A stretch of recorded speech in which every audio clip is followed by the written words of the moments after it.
Okay, good morning. It's still morning here. Yes. We're at the State House in Augusta, Maine. My name is Hal Shirtliff. I'm the coordinator for the John Birch Society coming from Boston. And we're here with some local members and friends trying to educate legislators here, or inform them about a very dangerous proposal called the Article 5 Constitutional Convention. Now, the Mango Daily News had an article in the middle of December mentioning a group. You can go to their website. Maine group seeks constitutional convention to affirm that corporations are not people. This is a group called We the People Maine, which is, I think, considered a left-wing group. And by the way, this issue is not left-wing, right-wing, as you'll find out in a few minutes. Now, the amendment itself isn't the issue that we're discussing here. That may or may not have merit, or at least the notion of not having corporations be the status of people. It's the vehicle that they're proposing is the problem, a federal convention. So let me give a quick little constitutional lesson here. And by the way, I'm always learning things on the Constitution as well. There are two ways to amend the U.S. Constitution. Article 5 of the Constitution explains it. The first way is the way that we've always used, where 2/3 of the House and Senate, the U.S. House and Senate, will propose amendments, and it goes to the states. And usually there's a sunset, maybe 5 years or 4 years, although the 27th Amendment that was just added about 10 years ago, there was no sunset clause. That amendment was about 200 years old. That was one of the original amendments that was kicking around the state houses. The second way, and by the way, the 3/4 of the states, they can also be ratifying committees. Now, let me give you the 18th Amendment was passed that allowed the transportation and manufacturing of alcohol. And the 21st Amendment repealed that. And there were some dry states where the legislators would under no way would they vote to repeal the 18th Amendment. So the Congress said, well, then we have to have ratifying committees to make that work. So they appointed, instead of having the legislators, they took it out of their hands and they gave it to ratifying committees. Much easier to control, right? So my contention is that these folks may end up having the same corporate interest of trying to dissolve work against their interests. Meanwhile, we have a federal convention. So the other way to do it is where 2/3 of the states apply for a constitutional convention, a Article 5 convention.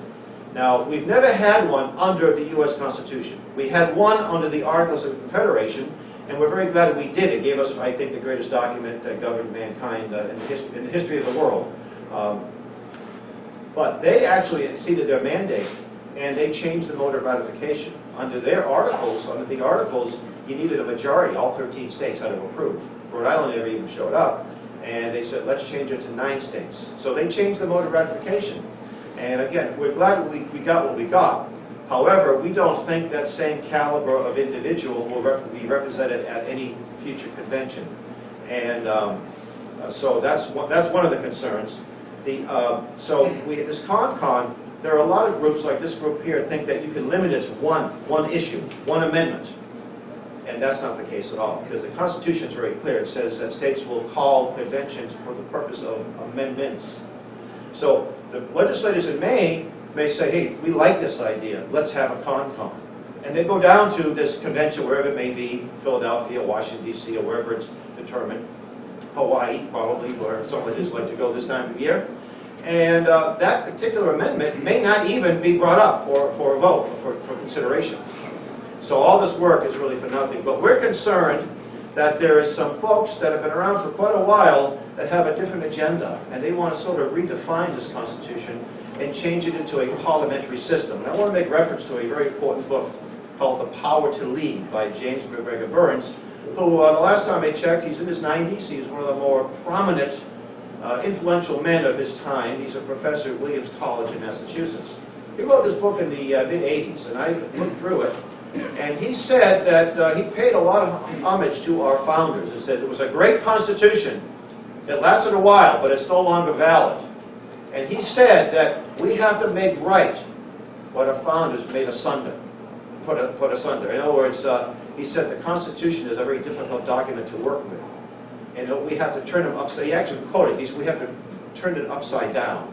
So his people that support this idea, want to have a new type of constitution. Now, one of the arguments is, Well, the states will never do anything crazy. Really? 3/4 of the states won't do anything crazy? They've been doing crazy things for the last 100 years, folks. So let's just assume they won't do something crazy. And we think there's a lot of constitutional illiteracy out there, even among legislators.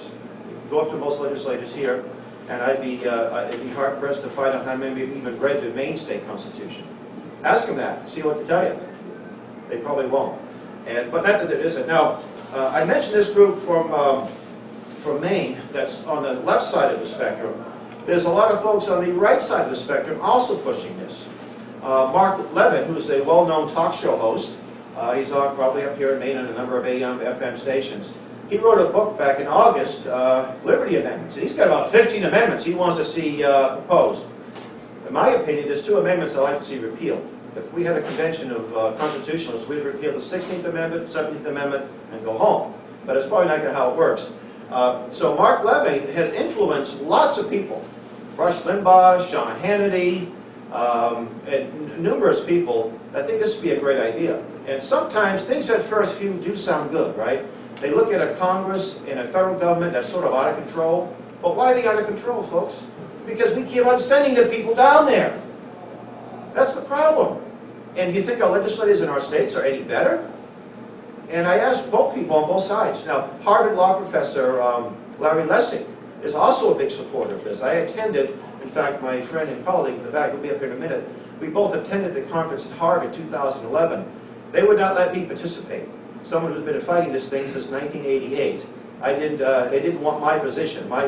They only allowed one person to speak out against the CONCON, and that was Professor Lawrence Tribe of Harvard, who's a colleague of Larry Lessig. It would be kind of hard not to have him there.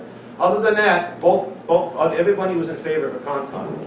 Common Cause, for example, an advocacy group, National Tea Party, which is a DC-based group, the Goldwater Institute, based out of Arizona, a conservative-type think tank, and many other groups all pushing for this. So I can say we've got our work cut out for us. And we are finding lots of people. Sometimes when you just sit people down and say, read this and take a look at that, that's why we've been distributing this article here.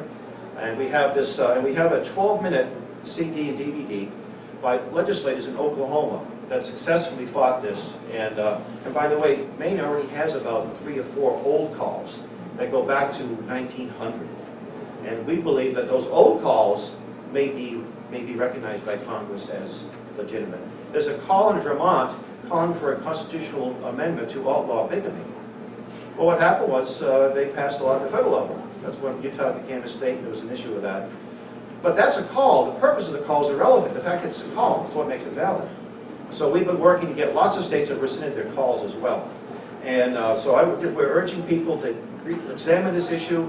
We got a lot of problems, no question about that. We have a Congress that's not answerable. And the bottom line is, if they're not obeying most of the Constitution now, why would they obey 5 or 10 more amendments?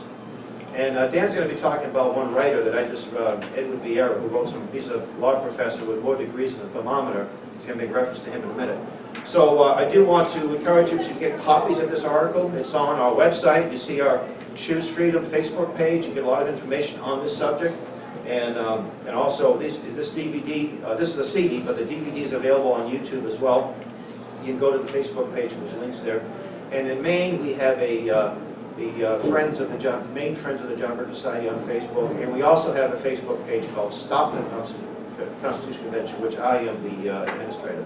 So at that point, I'd like to invite my friend and colleague, Dan McGonigal, I should say author, and he's going to be talking a little bit about the Edward Vieira's position on it. So, Dan?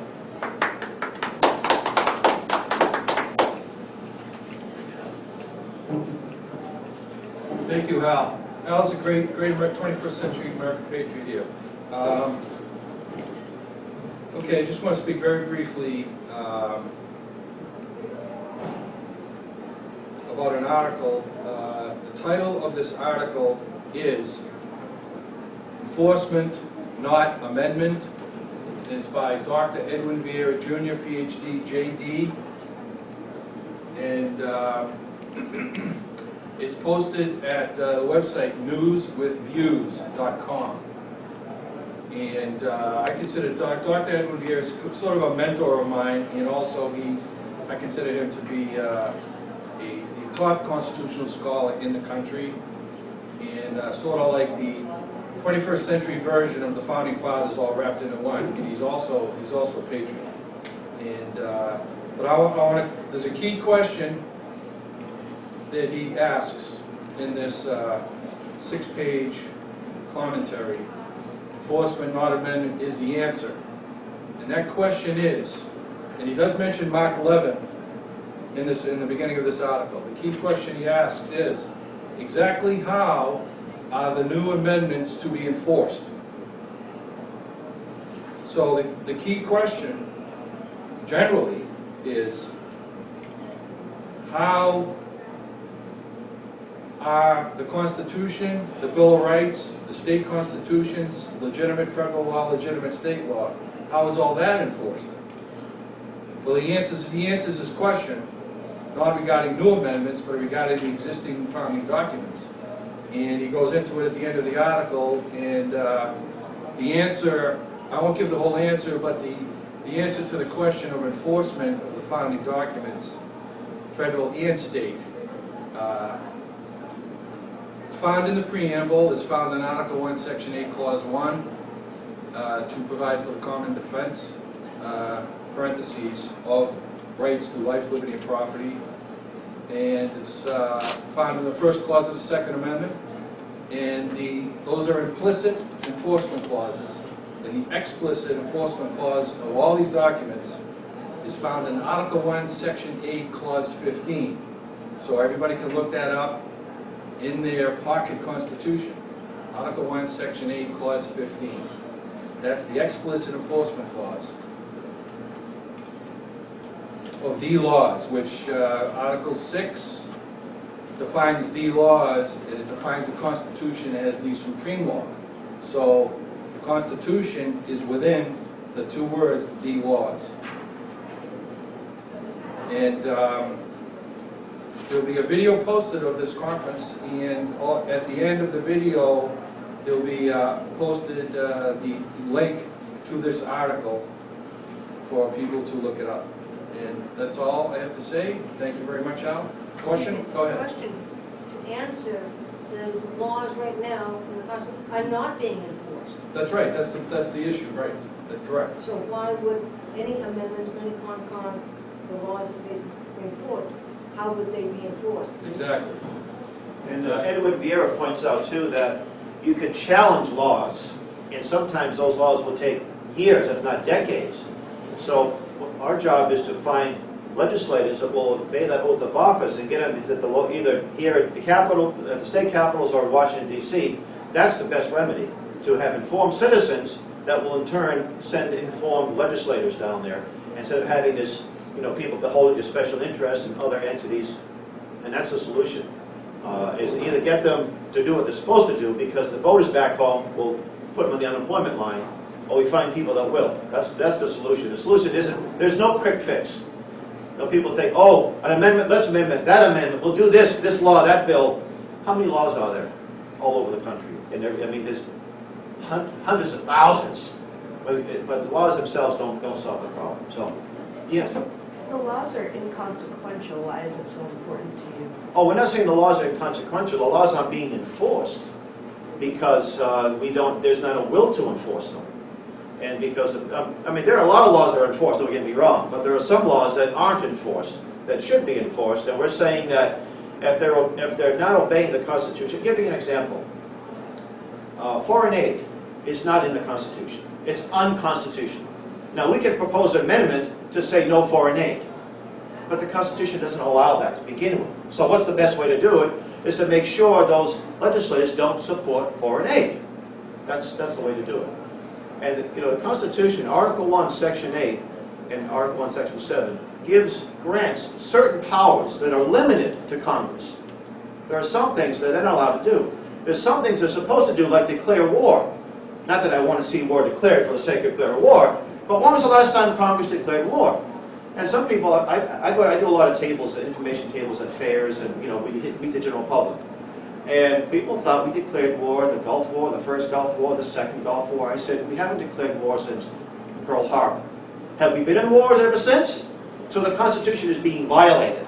In fact, it was in the early 70s they passed the War Powers Act, where a president is supposed to, Congress can say, look, after 3 months, you people have to leave. And that's been ignored too. So Congress has that power to declare war. And that's an awesome power, not to be held by one person, the president. But we've ignored that. Our legislators have ignored that. And there's countless others that we could probably spend. How much time? We only have about 5 minutes. All day. So we encourage you folks to learn about this and inform the legislators. At the very least, call the legislator up and ask them their position on it. Because this group in Maine wants to have a citizen's petition, so there's going to be stuff on the ballot about this. And again, the amendment that the bill they're proposing, the amendment may be a good thing, but you don't need. The process is wrong.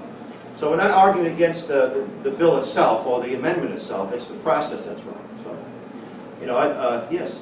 If we held the legislators... Mrs. Truman from the Wall Street Journal. If we held their feet to the fire and said you have to honor the constitutional That's right. principles, that's the kind of man we That's want to right. represent us. Or woman. Honor their oath. Yes. Okay, well, thank you. This concludes our brief. Thank you for coming up, and we'll see you down the road. God bless you. Thank you.